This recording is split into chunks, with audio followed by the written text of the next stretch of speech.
os movimentos feministas, né? Então, articulação entre o feminino e o político, né? E eu acho que é importante dizer um pouquinho sobre o modo como a gente compreende o político, né?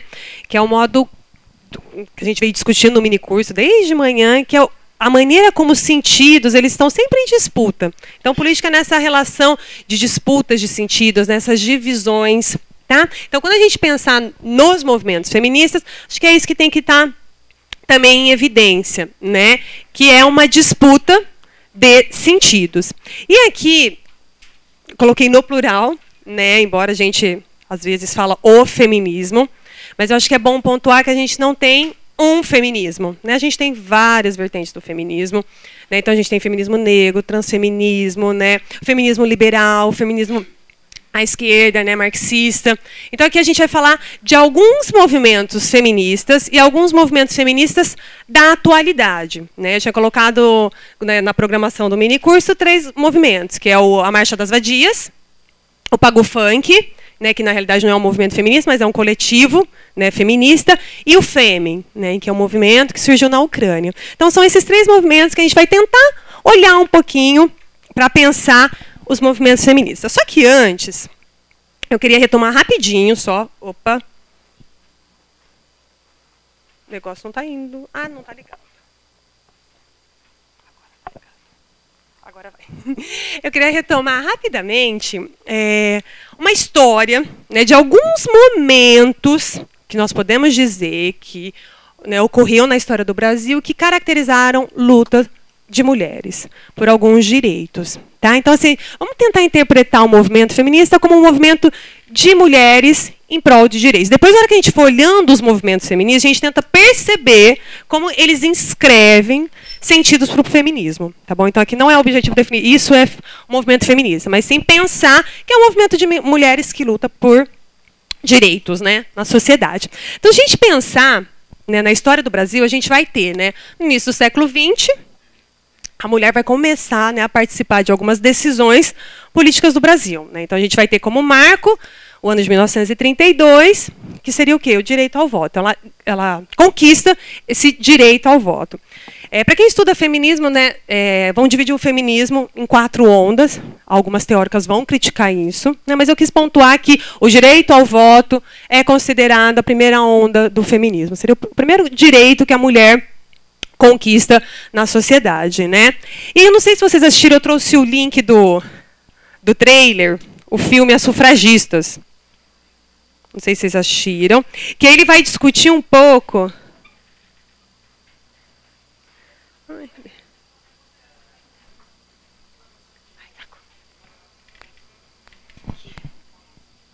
Ele vai discutir um pouco o movimento, né, direitos ao voto na Inglaterra. Tá sem som?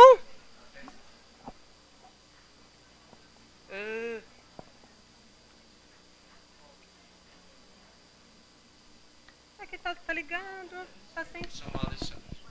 Vamos ver. Gente, espera aí que a gente tem um probleminha técnico. Todo mundo assistiu esse filme? Não? Assistiu, Fê? Pode ir? Women should not exercise judgment in political affairs. If we allow women to vote, it will mean the loss of social structure. Vote for women! Vote for women! Vote for women! Andra. You work at the laundry? Part-time from when I was 7, full-time from when I was 12. We meet Mondays and Thursdays if you're interested. You're a suffragette, Mrs. Elliot. I consider myself more of a soldier. As Mrs. Pankhurst says, it's deeds, not words, that will get us the vote. We've identified weaknesses in their ranks. We're hoping one of them will break. They're saying she's to speak. This is a deliberate escalation. This has to stop.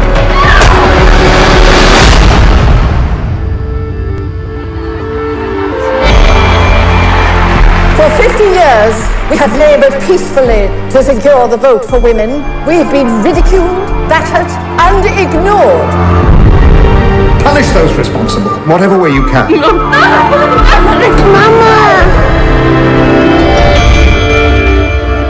All my life, I've done what men told me. Well, I can't have that anymore. Took my love, took it down. I incite the women in Britain to rebellion. Can I sail through the changing ocean tides? Can I handle the seasons of my life? We break windows. We burn things, because war's the only language men listen to. Well, I've been afraid of changing. There's nothing left but to stop you. Built my We're in every home, we're half the human race, you can't stop us all. time makes you bolder, even You might lose your life before this is over. I'm getting older too. We will win. I take my love, take it down. Never surrender. You see Never give up the fight. in the snow-covered hill. Ai, fiz coisa errada. E aí? Acho tão bonito esse trailer. Não é? Acho que a trilha sonora vai... A música é linda, vai envolvendo a gente assim, não vai?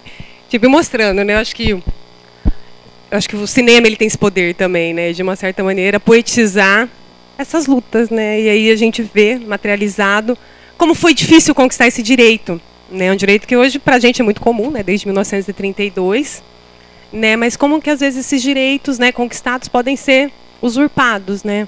De nós num passe de mágicas, podemos dizer assim. Então acho que é interessante a gente perceber isso nesse filme, essa luta, né, de empoderar a mulher. E eu acho que é interessante, né, na fala dos homens, que o voto era mudar de uma certa maneira a estrutura social, né? Então dar o poder também de decisão à mulher, né? Então acho que só para apontar para quem não assistiu, que eu acho que vale muito a pena esse filme. Acho que tem no YouTube inteiro, tá, gente? Tem, não tem? E aí continua na história. Lá em 1937, né, com a instauração do Estado Novo, a gente vai ter, né, uma diminuição do movimento das mulheres, porque, né, naquele contexto se impedia qualquer tipo de mobilização popular, né, de cunho reivindicatório também.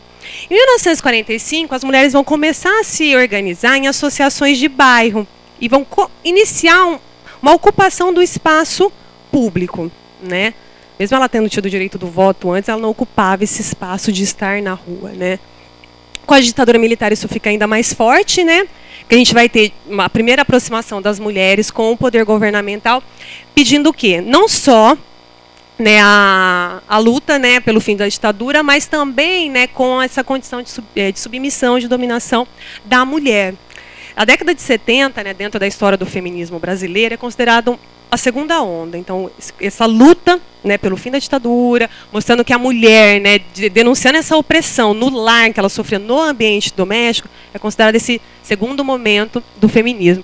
E eu acho interessante esse pontinho que eu marquei no terceiro, que é uma das pautas, né, que começam no período da ditadura militar, que os movimentos de mulheres começam aqui a politizar o privado. Então vai ser o início das mulheres mostrando que há violência no espaço doméstico, que a mulher sofre repressão no ambiente do lar. Então começa a se anunciar isso. Então essas pautas começam a sair do espaço, né, restrito da casa. Em 1975, a ONU vai definir como o Ano da Mulher, né, Ano Internacional da Mulher. E a gente vai ter, né, no Brasil a criação do primeiro Centro de Desenvolvimento da Mulher Brasileira, em 1945.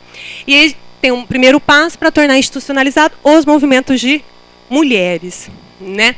Na década de 80, em virtude, né, do fim da ditadura militar, né, da anistia, a gente vai começar a ter o quê? Circular no espaço brasileiro as pautas feministas discutidas, por exemplo, na França, né, quando essas mulheres que foram exiladas começam a retornar para o Brasil. Então começa a se discutir mais feminismo no Brasil, né? Influenciadas pelas ideias de Simone de Beauvoir, né, Betty Friedan e outras teóricas feministas, tá? E aqui é interessante na década de 80 que a gente vai começar a explorar mais abertamente o tema da violência com essa nomenclatura, né? Violência contra a mulher, né? Em 84 o Brasil ele vai, né, ratificar a convenção para eliminar todas as formas de discriminação contra a mulher. Então ele vai participar desse evento, né? Em 85, acho que é um marco importante também, a gente tem a criação da primeira delegacia da mulher e do Conselho Nacional de Direitos Humanos. Então, em 85. Na década de 90, mais uma outra convenção que o Brasil também vai apoiar, né, que é a Convenção Interamericana para Prevenir, Punir e Erradicar a Violência contra as Mulheres.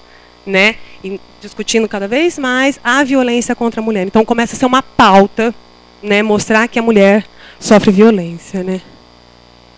Em 2003, a gente vai ter a criação em âmbito ministerial da Secretaria Especial de Políticas para Mulheres, né, políticas voltadas só para o sujeito feminino. E é interessante, né, porque em 2016, na realidade foi ano passado, essa secretaria é extinta. Então, era uma secretaria que funcionava em nível ministerial, de políticas voltadas só para mulheres, e agora ela está subordinada a outra secretaria, de minorias, né, de minorias raciais e outras mais. Então, é interessante, né? A gente tinha um movimento de pensar num lugar só para discutir questões femininas, né, questões direcionadas às mulheres, e hoje a gente não tem mais esse espaço, né? Isso é muito simbólico, pensando na forma de governo que a gente tem atualmente, né, com menos homens no poder, com menos mulheres, né, ocupando cargos governamentais, né? Em 2006, que é outro marco, a gente vai ter a Lei Maria da Penha, né, a criação da Lei Maria da Penha, que vai surgir também a partir de um relato, né, a partir de um caso de violência contra a Maria da Penha. Eu não sei se vocês sabem que só realmente efetivou essa lei porque a Maria da Penha, junto com as suas advogadas, acho que você sabe falar mais ainda, né? Elas entraram, né, no Tribunal Internacional, porque foi um caso que aconteceu na década de 80, né, em 2006, a Ju também, que é do direito, né, em 2006, que elas conseguiram, por meio, né, do direito internacional, que fosse punido o culpado, e que a Maria da Penha fosse, né, ganhasse o nome assim, simbolicamente em algo. Então, assim, é um movimento que tenta mostrar o quê? Que o Brasil fez alguma coisa em virtude dessa violência contra a mulher. Só que ele fez alguma coisa depois de uma intervenção via internacional. Até então não tinha, né, Ju? Até então, lá na década de 80... Fala. Até então, ela se socorreu de vários boletins de ocorrência, levou o caso até a presença de um juiz que não reconheceu a violência. Por isso, ela tomou essa atitude. É interessante, né, que não reconhece a violência, anos até conseguir, né, e numa representação por via internacional, né. E o Brasil teve que se redimir de uma certa maneira, né, dessa não punição, né. E aí, em 2015 a gente tem um enrijecimento da lei, né, com a lei do feminicídio, né, que então coloca como feminicídio um crime, né, inafiançável, um crime hediondo também. E na contemporaneidade a gente vai começar, né, a surgir a quarta onda do feminismo, que seria esse feminismo mais da rede. Então, feminismo 2.0, cyberfeminismo. Então, é aquele lugar em que, na rede social, as mulheres começam a se juntarem para reivindicarem seus direitos. E aí a gente vai ter campanhas, eu tenho certeza que vocês já viram, nas redes sociais como Facebook, Insta, né, no próprio Twitter também, essas hashtags, que é o que marcam essa quarta onda do feminismo, né, do cyberfeminismo, que é hashtag meu primeiro assédio, meu amigo secreto que foi na época do final do ano, não sei se vocês lembram, meu amigo secreto é abusador, meu amigo secreto não paga pensão, meu amigo secreto bate mulher, né, que foram discursos que foram mostrando o quê?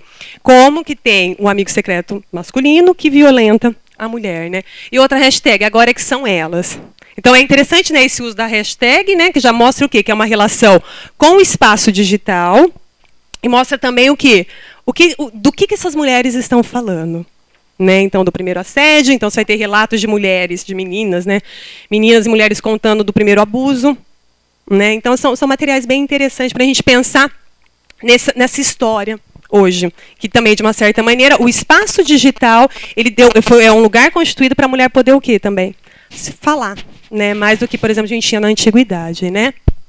E aí, antes da gente passar para a análise do movimento da Marcha das Vadias, pensando hoje na questão tecnológica, né, no modo como esses movimentos feministas, porque são 3 movimentos, tirando o FEME, que acho que não usa tanto a rede, né, Feira, assim, para se juntar, porque ele é um movimento mais fechado, né? Mas o Pagu Funk e a Marcha das Vadias, o modo como elas divulgam as campanhas é por meio das redes sociais, é usando da tecnologia. E aí tem um documentário, eu não sei se vocês já assistiram, que chama Andrew e Daisy, da Netflix. Ele vai explorar um pouco, eu vou mostrar o trailer para vocês, Eu vou mostrar, não vou falar, e a gente escute.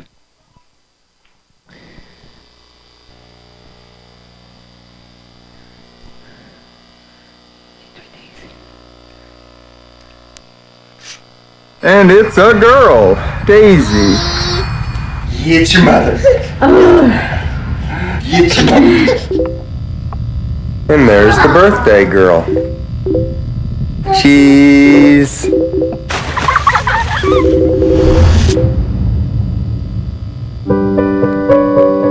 Good morning, Maryville. It's a cold start to the day right now, only 21 degrees. Audrey was one of my only true friends. She was always a happy kid, fun kid. And Daisy, she was such a daddy's girl. In a small town, everybody is connected. A lot of these families have been here for generations. This guy started texting me. It was kind of like, oh, older boys want to hang out with us. I think I was drunk. The boys were pretty persistent. Then I guess things got worse. She was laying in the yard, and her hair was frozen to the ground. A group of boys crowded around, looking at a phone. You carried her upstairs passed out. Why did you lie to the police?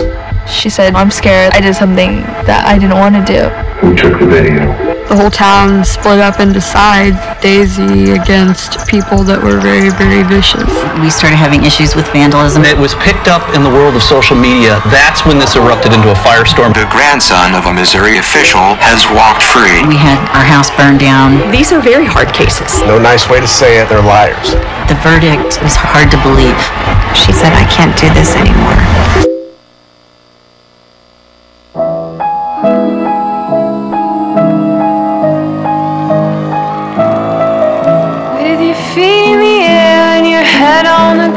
It became more important to shield the boys than it did to find justice for the girls. Try this trick and spin it. Girls have as much culpability in this world as boys do. Your head will collapse, but there's nothing. If no one's going to talk about it, then I will.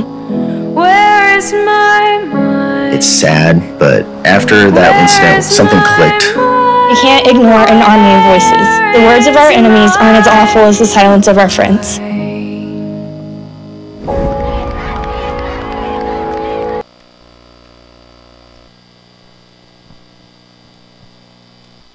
É um documentário, né, que vai mostrar como que a rede também tem sido usada para violentar a mulher.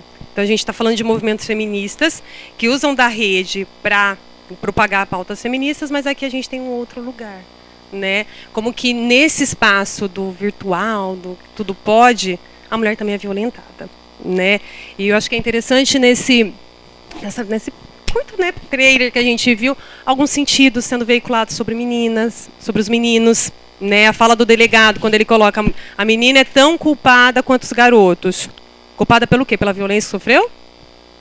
Porque bebeu e o cara resolveu estuprá-la?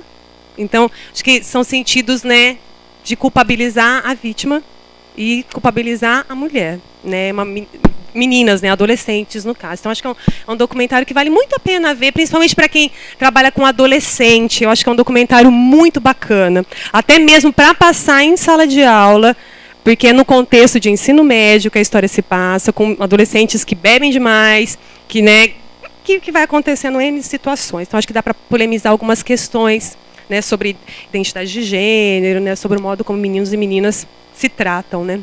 Então, é recomendado. E a gente começa a falar um pouquinho de alguns movimentos, então, feministas, né, do 2.0, desse cyberfeminismo, que usa da rede para se divulgar. Um deles é a Marcha das Vadias. Acho que aqui todo mundo conhece, né, a Marcha das Vadias, né? Vocês sabem como o movimento começou? Ele vai começar no Canadá, né, em 2011, e é interessante como ele surge, porque na Universidade de Toronto, né, estavam acontecendo muitos casos de estupro, e o campus resolve chamar um policial para fazer uma palestra de conscientização no campus. E aí, nessa palestra, o policial fala a seguinte frase, que as mulheres deveriam evitar, né, se vestir como putas, porque a marcha chama Slut Walk, né, Marcha das Putas, para não serem vítimas de estupro. Então as mulheres devem se evitarem se vestirem como putas para não ser vítimas de estupro. Então o que acontece? A gente tem a culpabilização da vítima e não conscientizando o agressor. Então, em virtude disso, desse dizer de culpabilizar a vítima, a gente vai ter o quê? O surgimento da Marcha das Vadias, que no Brasil foi traduzido como Marcha das Vadias, né? Mas é conhecido como Slut Walk, a Marcha das Putas. Quer dizer, o que elas fazem? Elas trazem esse discurso da violência para fazer com que haja uma ressignificação. E aí, não te picou não, né? Tentam mostrar que a culpa não é da vítima, né? E aí eu trouxe, não sei se vocês assistiram esse documentário, eu tô falando do documentário, né? É um documentário, todo mundo assistiu? Não, gente, esse documentário é muito bom. Eu trouxe o trailer, mas ele está em espanhol. Vê se vocês conseguem acompanhar, que aí, porque não tem, é interessante, não há a versão dele em português. Então, acho que é algo também a gente questionar. Por que não há a versão desse documentário em português? Aqui. I got a call from the Dean of Admissions asking if you were to get into Harvard, would you accept? And I said yes, because I knew my mom would kill me if I said anything else. The first few weeks, I made some of my best friends, but 2 of us were sexually assaulted before classes had even started. I went to the Dean of Students' office, and she said, I just want to make sure that you don't talk to anyone about this. They protect perpetrators because they have a financial incentive to do so. The problem of sexual assault on campuses is enormous. I think it's fair to say that they cover these crimes up. There's a lot of victim blaming. He lectured us about how we shouldn't go out in short skirts. They told me despite the fact that I had a written admission of guilt, that I presented to them could only prove that he loved me. They discourage them from going to the police. If it goes to the police, then it's more likely to end up as a public record. Universities are protecting a brand.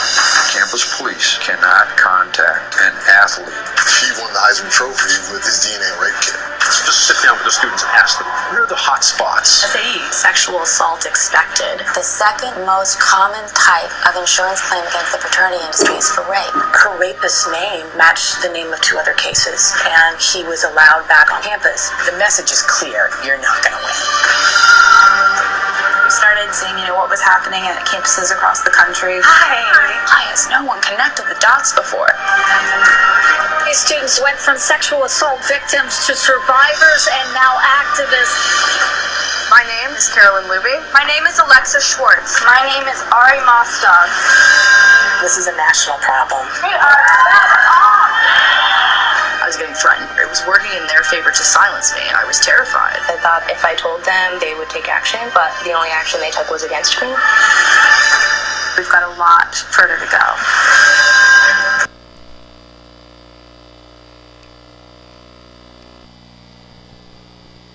Por que eu quis trazer esse documentário? Porque ele vai na mesma direção do discurso que faz surgir a Marcha das Vadias. Né? Então, nas universidades acontecem inúmeros casos de estupros e como a universidade resolve? Silenciando, não falando sobre esses casos, né? Então, escolhendo o lado do agressor e não da vítima. Então, esse documentário, se vocês tiverem um tempinho, assistam, porque as meninas vão contando os relatos do modo como a universidade vai tratando a questão muito forte, são muito fortes, assim, é bem interessante de ver essa, né, como que vai culpabilizando e como elas encontram forças para resistirem nesse ambiente que é um ambiente que elas buscam o quê? A gente pensa o quê? Chegou à universidade? Quer dizer, são pessoas, você que usou esse termo, civilizadas que talvez não violentariam a mulher, mas não é isso que o curta vai mostrando, né? E pelo surgimento da Marcha das Vadias, a gente percebe que é algo que se repete em todas as universidades. Pode falar. Dante, eu morei por 6 meses no Canadá, em 2015. E aí, o que acontece? Independente de qual ano você vai entrar, eles sempre fazem a parte da semana de orientação. E eles recebem todos os estudantes com várias temáticas diferentes, né? No sentido de vamos agrupá-los, vamos fazer com que vocês sejam amigos. E uma das palestras, eles trouxeram um americano, que eu até retomei o nome aqui, é Mike Dominitritz, que é um americano que ele tem todo um trabalho voltado para essa questão contra essa parte de estupro, né? Então de trabalhar também a questão do consentimento, porque a irmã dele sofreu um abuso sexual e ele era muito apegado, né? Ela era mais velha, aquela coisa toda. Ele conta a história e aí tem todo um trabalho feito internacionalmente. E é uma coisa que, assim, é uma questão muito de cultura, né? Porque o tempo que eu estava lá era veiculado na TV essa questão, né? Se você é um agressor, a gente já não gosta de você.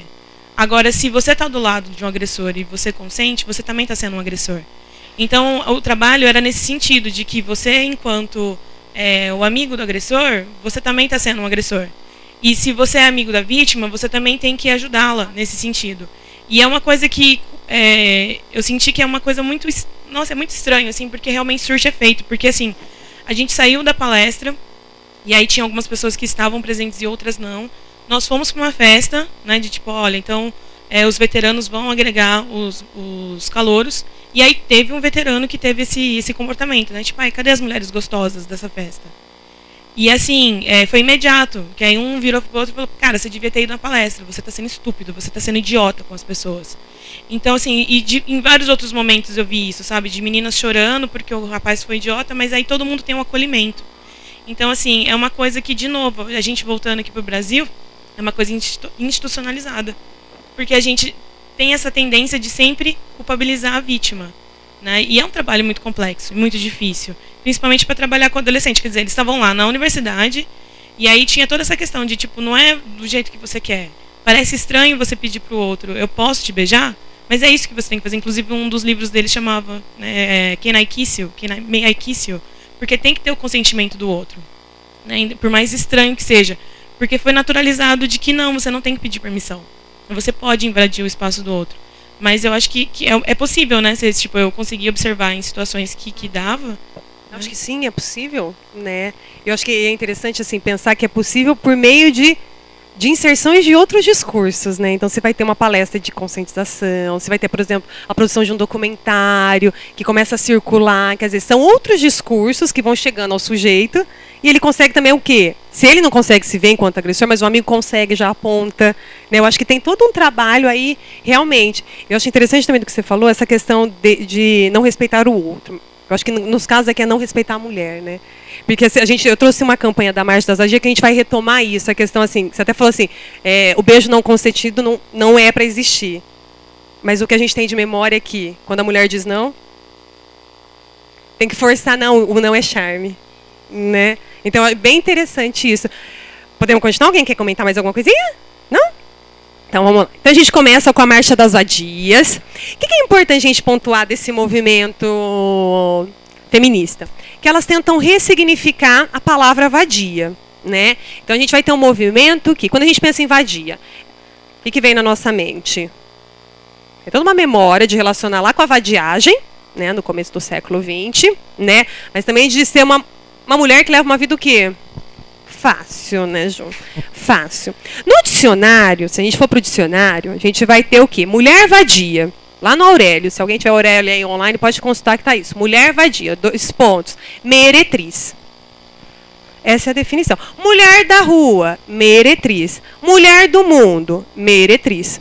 O Aurélio acho que tem 20 acepções, 20 locuções, mais ou menos. Mulher da rua, mulher da vida, mulher do mundo, mulher da calçada, mulher da rótula, mulher vadia, que é a mulher meretriz. Então, a mulher no dicionário, no Aurélio, isso é ótimo. Se vocês quiserem, olhem em casa depois, para ver que eu não estou mentindo. A mulher no Aurélio, ou ela é a que vai ficar dentro de casa, que ele coloca assim, características da mulher, recato, docilidade, cuidado com o lar, com a casa. Então, a mulher na casa. Se ela vai para a rua, ela é a meretriz. É a meretriz, né? E aí a Marcha das Vadias, vamos ver se é esse sentido que elas vão veicular, né? Se é a mulher meretriz. A gente vai ter, por exemplo, uma inscrição no corpo. Então é interessante nesses movimentos atuais, eu acho, como que as mulheres usam do seu corpo para produzir significação. Então o seu corpo é um papel que vai escrever, né, esses dizeres que elas tentam contestar, né? Então essa aqui é uma campanha que foi feita pela Marcha das Vadias de Belo Horizonte, em 2013, né, que circulou na página do Facebook dessa marcha, e diz o seguinte: se me experimentar é ser vadia, então sou vadia. A gente tem outra. Se ser mãe aos 40 é ser vadia, então sou vadia. E a inscrição no corpo, né? Se defender o aborto legal é ser vadia, então sou vadia. E aqui a gente tem o quê? Uma mulher grávida defendendo o aborto. E aí vai ter todo aquele discurso. Nossa, como mulher grávida, né? Você é a favor do aborto? O que você tem que fazer? Como que você está grávida? Não é? Não é. Ela está grávida porque quis, né? Mas eu acho que é isso que as pautas que esse movimento põe, né, Sô? Que eu acho que é bem bacana. O que ela traz? Discurso do outro. Né? Nesse si a gente tem o discurso do outro. Ela reafirma o discurso do outro para se constituir. Então tá bom, se você vai ser vadia, realmente eu defendo o aborto, então eu sou a vadia. Né? Então a gente vai ter o quê? A estrutura vai ser, a gente tem uma oração condicional e mais um então sou. Então no então sou, a gente tem o quê? A afirmação do que é ser vadia. Então a vadia vai ser aquela mulher que vai ser mãe aos 40. Então a gente já vai percebendo o quê? Quer dizer, qual que é o sentido, qual que é a idade para ser mãe? Que a sociedade coloca? Antes dos 40. Antes dos 30. 32 no máximo, Fernanda. Estão te interpelando com esse discurso, Fer? Mas a gente percebe o quê? Quer dizer, ser mãe aos 40 é um discurso que não é previsível, né? Não é previsto para a mulher, né? Se experimentar, isso é interessante também, né? Se experimentar. O que seria se experimentar? Experimentar o quê? Esse se que vem pela mulher, quer dizer, a mulher se experimentar. Quer dizer, aquela mulher o quê? Que ousa, né? Que resolve ocupar outras posições. Então elas trazem esse discurso outro para reafirmá-lo. Diferente de outras, né, que contestavam, que elas estão o quê? Reafirmando para negá-lo. A Constituição ela vai pela essa reafirmação negativa, né? E aí o que é interessante dessa campanha? Que elas interpelaram, por isso que é do cyberfeminismo, né? Que é um movimento que surge na rede e ele interpela o quê? As meninas, né? Ou não só as meninas, os sujeitos na rede para que eles comecem o quê? A participarem, né? A militarem também. Então a gente vai ter esse convite, né? Você na marcha, numa a charge do Latuf, né? Super interessante, né? Liberdade ainda que tardia, né? Na região da vulva, né? Do pubis. E a gente tem, né? A sua, a minha, a nossa vadiagem de cada dia. Geral animou com as fotos da marcha e estão enviando suas próprias fotos e montagens. Faça você também. Vem vadiar, vem. Então aqui é isso que caracteriza o cyberfeminismo. Esse convite para qualquer mulher se juntar à causa, né? E a gente vai ter publicações como essa, ó. Se ser mãe solteira é ser vadia, então sou vadia. Quer dizer, quantas mulheres que são mães solteiras que estão interpeladas com isso, né? Com esse discurso. Na propaganda do outdoor não tem problema. Se no outdoor pode, né? Então sou vadia. Ou essa. Falar abertamente de sexo. Se falar abertamente sobre sexo, então sou vadia. Quer dizer, a mulher é aquilo que a gente viu, né? A mulher ela serve para reprodução. Ter prazer. Tanto é que a pergunta da Dani foi nessa direção, né? Quer dizer, o perfect lá, né? O iluminador da vagina. Vai provocar algum, né, desejo? Ele é erótico ou não? É só para beleza? Quer dizer, a mulher pode falar de sexo, né? É esse lugar da mulher, né, que ocupar na sociedade. Se saber o que quer é ser vadia, então sou vadia. Bonita, né? Vou ser o que eu quiser. Que também é uma pauta hoje, né? A mulher é interessante, né? A mulher é o que ela quiser, desde que... Aí começa os desde que, mas que, né? Que é um pouco o que a Mari tinha colocado. Quer dizer, se ela quer usar, tudo bem. Mas às vezes não tudo bem, né? Então, onde está essa liberdade também, né? Tá? Vocês querem colocar alguma coisinha? Não? Fala, Malu.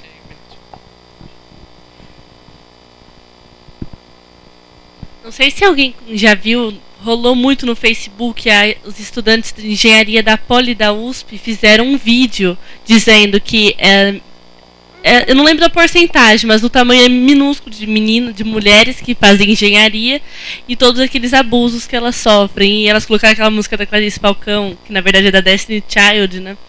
E mostrando com as cores da faculdade, mostrando corpo, né? Isso. É bem interessante, então, quem depois procurar, quem não assistiu, é bem interessante. E vai na mesma direção, né, Malu? Que é esse discurso de trazer a voz do outro, né? Isso que está na memória da sociedade para criticar, né? Quer dizer, não tem mulher que faz engenharia, mas tipo, eu sou mulher e eu faço engenharia, elas brincam com isso, né? Esse vídeo é bem interessante. Foi ótimo você lembrar, Malu.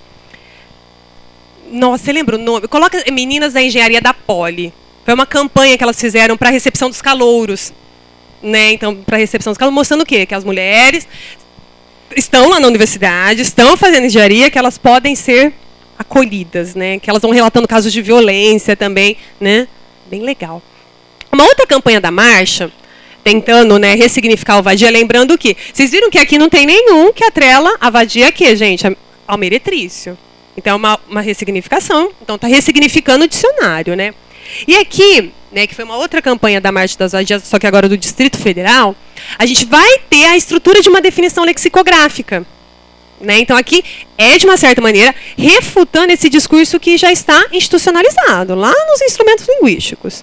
Né? Lá no dicionário que a gente consulta todo dia. Né? Então a gente vai ter vadia, substantivo, feminino, singular. E aí vem, né? Aquela que sabe que bissexualidade não é indecisão, pelo fim da bifobia.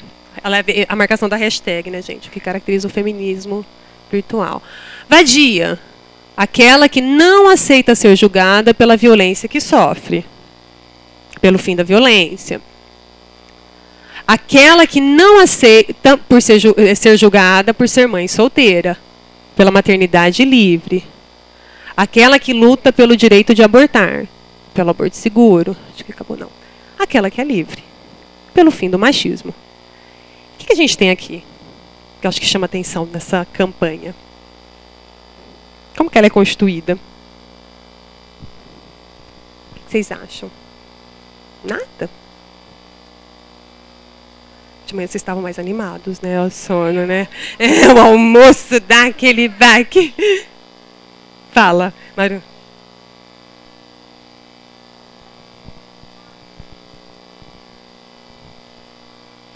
Olha, pensando em toda a memória histórica das constituições, é certo que a gente está numa palestra aqui sobre... Eu mesma não sabia, eu estava falando aqui para ela, eu não sabia que eu era vadia, que eu fui vadia, a vida inteira, pelo fato de trabalhar. Não tinha essa constitutividade.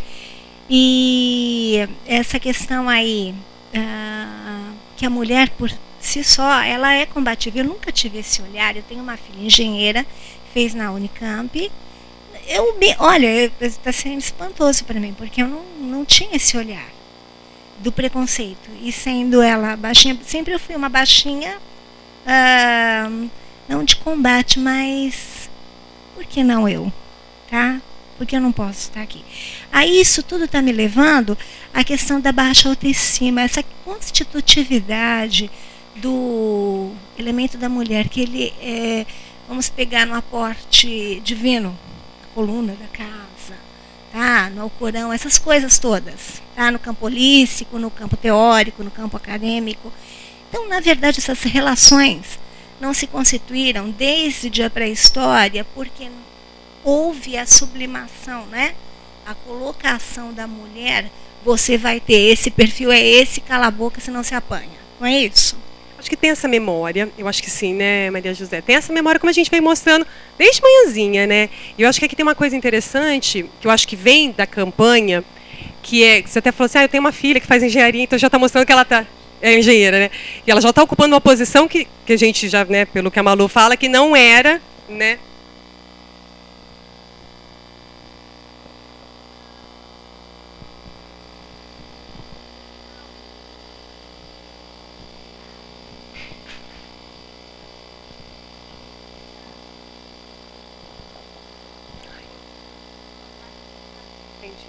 Entendi. E eu acho que é interessante, né, que eu acho que vem da campanha também, que é o que aí? Né, porque a definição da marcha aqui, ela vem pela relativa.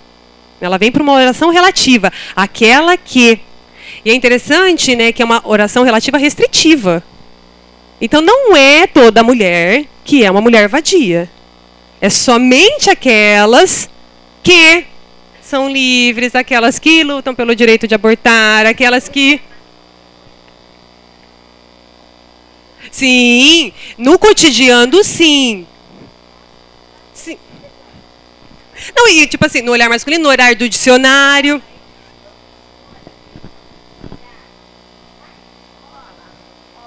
Na escola, quem é do âmbito da educação aqui já ouviu isso. Ah, hoje vai ter a substituta. Aí eles não sabem falar, hoje vai ter a prostituta. Eu acho que são... Mas é o quê? Da mulher ocupando o espaço urbano, né? O espaço da rua. Quer dizer, não é esse espaço. Eu acho que os movimentos feministas vêm mostrar um pouco isso, né?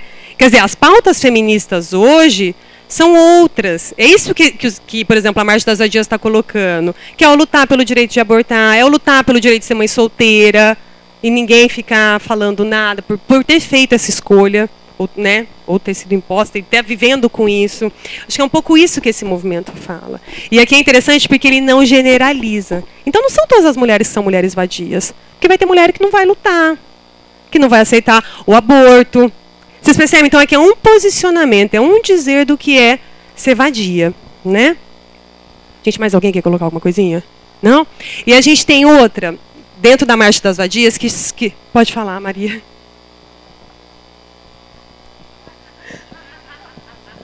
Não, eu achei que foi um alerta tão grande, o seu trabalho é tão grandioso nesse sentido, que todo discurso aí é a minha posição, bacana, mas das feministas, mas o que ecoa na sociedade, essas feministas aí estão lá levantando bandeira e tal, e é muito mais, e começa realmente numa educação escolar, na família. Você aqui, você tinha consciência, você é um homem, você tinha consciência disso tudo? Não tem. Eu acho que sim, eu acho que é interessante, eu acho que esses movimentos circularem na rede social, porque eu acho que um pouco a função da rede acaba sendo essa. Esse movimento ele acaba o quê? Se propagando mais do que, por exemplo, no começo do século, né, que as mulheres iam para a rua mesmo, levantavam lá a bandeira, queimavam o sutiã na praça pública. Hoje a gente não tem isso mais. Não que elas não estejam na rua fazendo as suas marchas, mas elas usam o quê? Desses instrumentos digitais, né, dessas ferramentas digitais para ocupar os lares, vamos dizer assim, né? Chegar no ambiente da casa de outra mulher, né? E aí a gente vai ter essa outra campanha, que aí vai um pouco na direção... Esqueci seu nome. Kelly. Que a Kelly falou. Que são algumas dicas feministas. É interessante isso, esse enunciado, né? Dicas feministas.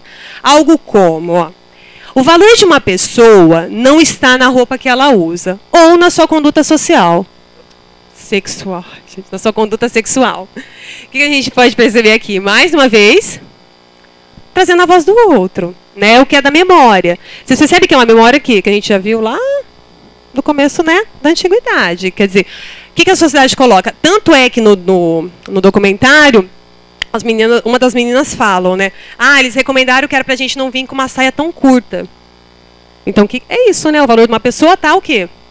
Tá na roupa. E o movimento tendo que falar o quê? Não está na roupa. Então, esse não aqui acaba sendo algo muito, né, marcante. Ele vem, é um movimento que vai se constituindo pela negação. Negando o quê? O discurso do outro. E esse discurso do outro que vem por meio de uma memória, que já está o quê? Lá estabilizada nas propagandas que a gente viu de manhã, nos textos literários, né, em alguns textos literários, por exemplo. Né, por exemplo. E a gente tem outro. Ó. Se ela disser não... Isso significa não, que eu acho que essa vai na direção da palestra, né, Kelly? Não, diferente de insista. Não, diferente de agarre. Assédio, não é paquera. Né? Então a gente tem aqui essa negação, porque o que circula na sociedade é assédio é paquera. Estou te paquerando. Nossa, mas você é uma mulher chata, você não aceita nenhuma paquera. Um elogio. E aí como do assédio, quer dizer, como se desloca isso, né? O que é elogio, o que é assédio? Né? Esse dizer não, quer dizer, o dizer não da mulher na sociedade é um dizer não? Muitas vezes não, né? Muitas vezes o dizer não é um dizer sim, né? A sociedade interpreta como sim, embora seja não, né? Outra, não é o estuprador quem decide se foi estupro. Eu acho que essa é uma das mais fortes, né? Que mostra o quê? Na sociedade. O que você fez? Né? Para ele querer te estuprar. Você tentou fechar a perna. Nossa, mas você estava sozinha na rua, de noite. Você tinha bebido. Tanto é que no documentário mostra muito isso. Quer dizer, as meninas vão para as festas. Então, meninas vão para as festas, bebem demais, logo podem ser estupradas. Porque, você ficou o quê? Vulnerável? Mas então você não respeitou. Né? Então, acho que tem isso. Fala. Eu esqueci seu nome. Gabriela. Eu acho interessante também você falar o que é violência, né? Porque, de certa forma, se alguém vem insistindo, de certa forma ela está te violentando, né? E é muito engraçado quando você abre esse diálogo. Várias pessoas, assim, quando eu comecei a me pôr assim, alguém insistia assim, daí eu só olhava, sabia que você está me violentando? Aí eu começava, a pessoa já ficava toda desorteada, tipo, não, mas isso não é violência. Eu falei assim, quem disse que não? Né? E aí você começa a falar o que isso te provoca. Essa coisa de recepção que eu gostaria de compartilhar. Eu sou da fisioterapia e teve um ano que a gente fez uma recepção dos calouros, que a gente estava muito debate das opressões, né? E a gente colocou os alunos, a gente vendou os alunos, colocou todo mundo na frente da sala e a gente, né, veterano, falando, ajoelha, não sei o quê, e gritando, não, você não é bosta nenhuma, que não sei o quê, não sei o quê. E eles estavam vendados e muitos ajoelharam, outros não. E aí depois a gente colocou uma música no fundo e depois a gente foi abraçando e levantando cada um. E a gente fez uma roda falando, né? Tipo, o quão eles se sentem vulneráveis, mas eles não são. E o direito de dizer não. Então, assim, é uma forma assim, muito gritante. Outra dinâmica também de se fazer é todo mundo vendado numa roda e aí começam falas, né? Se você já sofreu tal coisa, bate palma. Se você já fez tal comentário preconceituoso, bate palma. E aí são frases polêmicas que você vê o quão o meio influencia, né? A gente. Acho que sim, né, Gabi? E eu acho que tem uma coisa aí do como que o meio, não diria o meio em si, mas eu diria os sentidos históricos, como que a gente não escapa deles. Mesmo às vezes resistindo para escapar. Então, quer dizer, você tem lá um bicho, uma situação de recepção, que está lá todo alegre, contente, para ele, o escape, acha que eu vou ir contra meu veterano, porque tem um discurso que, não, mas trote é legal, porque é um ritual de passagem, e não percebe o quê? O que tem de violência nisso, né? Mesmo nesse poder dizer não, né? Mais uma pergunta. Em movimentos, né? Seja sociais, né? Quem é contra já vieram me perguntar, mas por que vocês têm tanta necessidade de definir e se expor e ficar, né, batendo na tecla? O que você pensa? O que eu penso? Acho que a gente pode responder juntas, né? Quer dizer, por que a gente ainda tem necessidade de dizer? Se a gente tem ainda necessidade de dizer, porque eu acho que assim, primeiro que o sentido nunca se esgota, né? E porque o sentido... você quer trocar? Tá, obrigada. Entendi.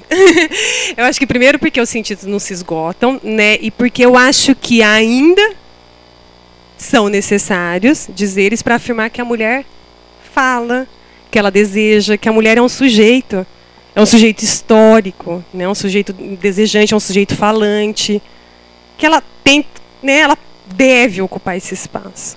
E eu acho que é interessante que não é o espaço em si só da universidade. É o espaço do falar, do poder se colocar enquanto uma mulher, enquanto um corpo feminino que diz de si. Entendeu? E não ser dito. Eu acho que a gente rebate tanto nessa tecla, tentando, de uma certa maneira, o quê? Olha, eu acho que vem a música do Chico, por isso que eu gosto muito da Medeia. Olha a voz que me resta. Olha, vem aqui, salto, me escuta.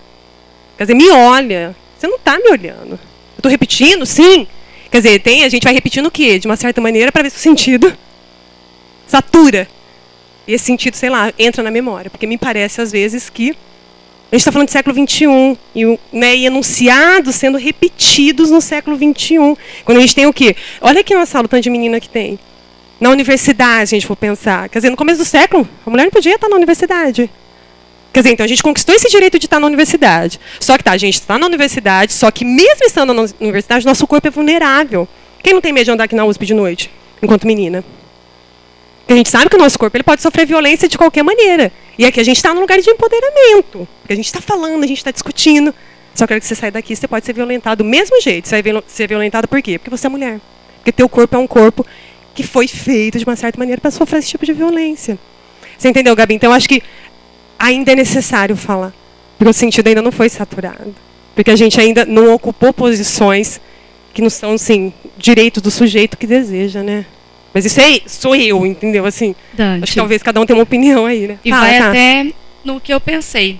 Falar em violência, mas também dentro de casa. Porque essa semana saiu uma reportagem no UOL sobre a violência marital. A violência sexual marital, que é do marido. E eu li a reportagem e eu adoro ler os comentários. Porque aquilo me... É um momento que você vê, exatamente. E tinha uns comentários vários, no sentido assim, então, se a mulher não quer transar, pra que casou? Então, eram argumentos tão machistas que você fala a violência dentro de casa. Está na USP, está em qualquer lugar, na rua. Então, a mulher tem medo até de ser mulher, não é? E assim, no espaço do lar, naquele espaço que de uma certa maneira era o espaço que ela deveria ocupar.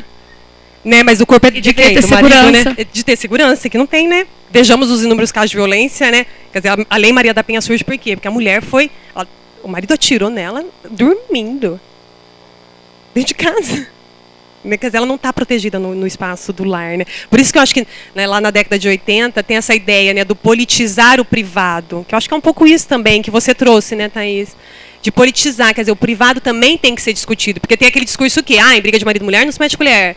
Quer dizer, no privado você não pode falar. Quer dizer, o Estado ele age até um momento, mas no privado ele não entra, ele não pode entrar para ver o caso, né? Se a mulher não for lá denunciar, mesmo, sei lá, um vizinho também não denunciar, não vai, né? Não vai caracterizar essa violência, mesmo ela sofrendo, né? Sofrendo silenciadamente, né? Gente, mais alguma coisinha? Só queria complementar essa questão do reafirmar, porque assim, é uma coisa que a gente, né, nesse processo de violência... E não só, né, nos espaços, nos movimentos sociais, nos segmentos das minorias, eu acho que essa questão da reafirmação, eu fico pensando muito porque a nossa sociedade, a questão da contradição, e eu falo agora como assistente social, na nossa luta da própria categoria, né, de assistente social, essa questão da contradição, ela é iminente a essa sociedade. Então, se nós vivemos neste sistema, essa ideia de estar sempre que reafirmando lutas, ela não vai ser agora, né, não é de agora, né. Quando a gente faz uma análise da década de 90 para cá, das conquistas e retrocessos, a gente está vivendo um novo movimento, como foi na década de 90, e que eu acredito que daqui a uns anos vai vir de novo, porque o sistema é o mesmo, né? Então as contradições são as mesmas. Então essa necessidade de sempre reafirmar, ela nos coloca em movimento, porque eu acho que quando a gente está muito estático, né? Quando está tudo harmônico, essa ideia de conservar a ordem, conservar a harmonia da sociedade, ela nos coloca numa posição de ok, está tudo bem.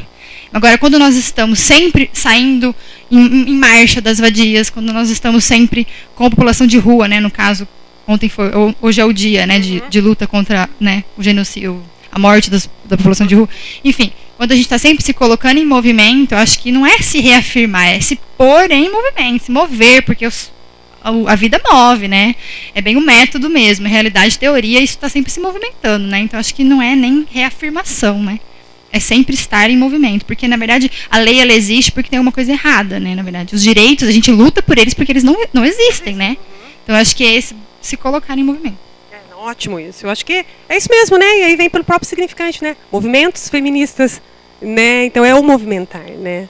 Se você não se desloca, eu acho que hoje aqui a gente está fazendo esse movimento também. Quer dizer, não é necessariamente o movimento de estar na rua. Né, o movimento de deslocar o seu posicionamento, né, de escutar o outro, né, a Lucília começou a fala dela foi nisso, né, mostrando isso, quer dizer, é um espaço para a gente se escutar o outro, se movimentar. Acho ótimo isso que você colocou, Mari, bem, né, bem bonito. E aí a gente vai ter, outra campanha da marcha que eu gosto, né, eu quis trazer ela para vocês também por causa desse enunciado, que é uma campanha que vai se estruturar como meu feminismo é. Então é meu. Então é o meu, é o da Mari, é o da Ju, é o do Bruno, é de cada um. Então aqui a gente tem o quê? Algo do particular colocado em pauta nesse movimento feminista maior que é a Marcha das Vadias. Então a gente vai ter, ó, meu feminismo é meu corpo, minha voz. Meu feminismo é pelo meu corpo. Então aqui vai repetindo, né? De uma certa maneira, a mulher não tem direito a seu corpo. Meu feminismo é masturbação. Aquilo que a gente discutiu, né? A mulher, né, discutindo a sua sexualidade. Meu feminismo é me amar do jeito que eu sou. Aqui ficou horrível, mas é uma mulher que ela está totalmente nua e é uma mulher com pelos. Tanto nas axilas quanto, né, no pubis. Então, é uma mulher que se amar do jeito que é, se amar com o quê? Com os pelos, né, que a gente tem. Então, vem lá do discurso também, lá do comecinho, né, que a gente discutiu, quer dizer, do Perfect V. Né? Então, é uma mulher que aceita, né, os seus pelos. E é interessante esse significante, meu feminismo. Eu acho que a gente poderia perguntar aqui para cada um, o que é feminismo? Quer dizer, o que é o seu feminismo? E cada um fazer aqui um dizer. Né? Meu feminismo é ocupar o espaço da fala. Né? Então, acho que ficam com isso aí, se vocês tivessem que definir o seu feminismo. Acho que no blog a gente até teve alguém que colocou, foi amiga da Bia, não foi, Bia, que colocou tentando definir, ela colocou uma definição bonitinha também lá do que para ela era o feminismo. Né? Então, fiquem com isso, que eu acho que esse movimento também mostra isso, já que a Mari trouxe, de movimentar o quê? Feminismo não é só lutar pela igualdade, cada um vai ter o seu feminismo, cada um vai ter a sua luta também, né? Esse movimentar. Tá? Então, meu feminismo, meu corpo, minhas regras. Ok? E aí tem uma música, não sei se vocês conhecem essa cantora, a Ana T. Jux. Ela é franco-chilena, né? Ela nasceu na década de 70. E ela tem uma música, a família dela foi exilada na França, né, na ditadura lá no Chile que aconteceu. E ela tem uma música que chama Antipatriarca. E a gente vai escutá-la, porque ela é bem legal, porque eu acho que ela vem dialogar um pouco, né, colocar em relação com a Marcha das Vadias. E tentam perceber na música que corpos de mulheres são trazidos, né, para esse clipe, e como que a mulher discute com um outro aí. Que outro é esse? Que discursos outros são esses, tá? É bem legal essa música.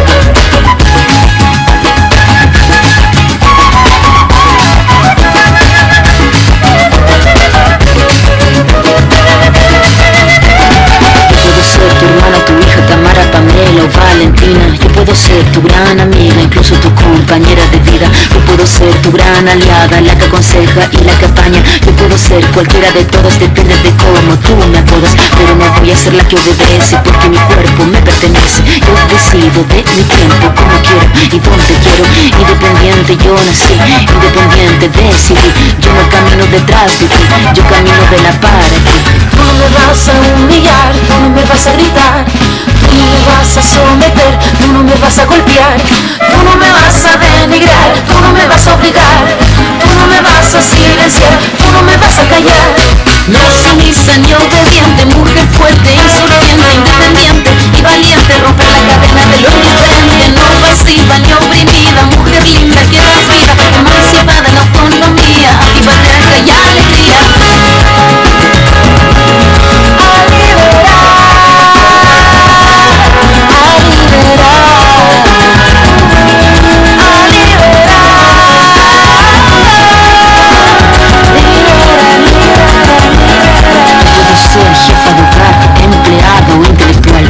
Ser protagonista de nuestra historia y la que agita a la gente en la comunidad, la que despierta la vecindad, la que organiza la economía de su casa, de su familia. Mujer libre se pone de pie y a romper las cadenas de la piel. Tú no me vas a humillar, tú no me vas a gritar, tú no me vas a someter, tú no me vas a golpear, tú no me vas a denigrar, tú no me vas a obligar, tú no me vas a silenciar, tú no me vas a callar. No sumisa ni obediente, mujer fuerte, insurgente, independiente y valiente, romper la cadena de lo indiferente. No pasiva ni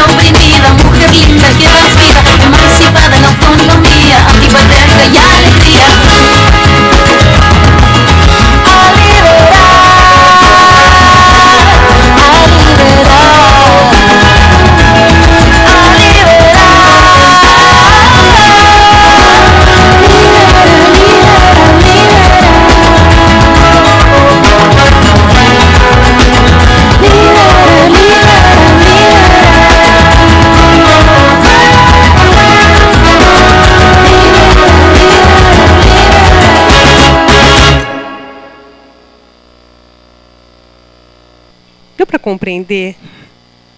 Porque espanhol, às vezes, né, né, tem algo aí bem interessante, né? Eu acho que a letra é uma letra que coloca em relação o eu e o outro, né? Esse tu, né? Que a gente pode questionar quem é esse tu, que interpela a mulher, né? Porque ela vai falando, né?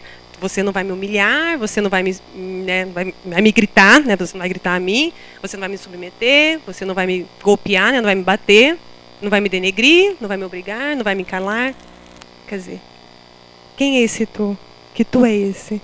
Né? E o modo como elas vão dizendo dela, né? Das mulheres, porque são várias mulheres ali, né? Não submissa, né? Independente, insurgente, aquela que o quê? De uma certa maneira vai ocupando esses espaços de dizer, né? O modo como encerra é interessante, né? Porque a mulher, lá na imagem da mulher que luta, né? Aquele braço em riche, né? Lutando contra esse patriarcado, né? Então acho que é interessante aqui essa relação do eu com o tu, né? Que tanto no movimento feminista, né, da marcha, quanto aqui a gente tem, né? Tentando de uma certa maneira resistir a esses discursos que vão chegando às mulheres, né?